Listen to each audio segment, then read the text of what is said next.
Hello Human, pasang Zindor bersama Syah Fragrance. Okay, Syah. Alright. Baju. Oh, baju kurta TikTok. TikTok dalam Berapa? RM9 je. Cuma RM9 je. RM9? Murah kan? Dia sedap kain dia. Kain sejuk. Sejuk kan? Best dia macam kain dia senang pasang. Seluar. Seluar pada ni. Padi. So pada ni aku tak ingat ke berapa. Lama dah beli. Berapa tu? Tak ingat? Tak ingat lah. Tapi siap potong lah. Siap potong? Potong sendiri kan? Pada ni. Potong kat padi ni? Ada tempat potong kan? Ada belakang ni. Yang autentik ni. Okay. Kasut? Zif. Ni of course lah. Aku tahu Zif? dia. Zif. Ni paling aku suka.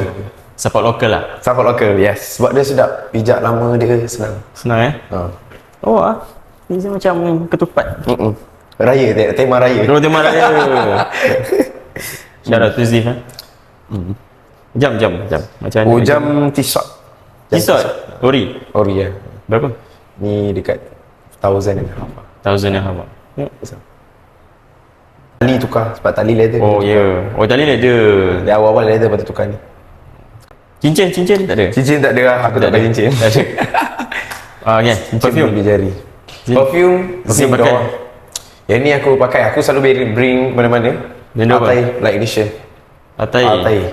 Creamy Vanilla Gourmand. Aku suka sebab bila pakai mana-mana dia punya bauan dia tu senang untuk dapat compliment. Especially woman lah kalau pakai. Gourmand tu apa? Gourmand tu bau ke arah makanan, bau foodies. Ni adalah bau macam ice cream vanilla chocolate. Betul. Memang sedap gila. Ni ada ni Duke ke yang crafted?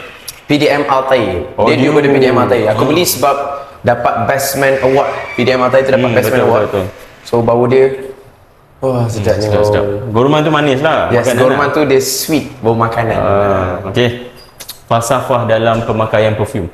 Falsafah saya dalam pakai minyak wangi ialah saya pakai minyak wangi sebab saya nak appreciate diri saya sebagai self reward bekerja. So korang boleh dapatkan self reward korang dengan Zindor kita. So kau pakai minyak wangi sebab kau nak appreciate diri sendiri. Sebab tak ada orang akan appreciate diri kita macam mana kita appreciate diri kita. Okay. So itu saja. Syahrizan Fragrance.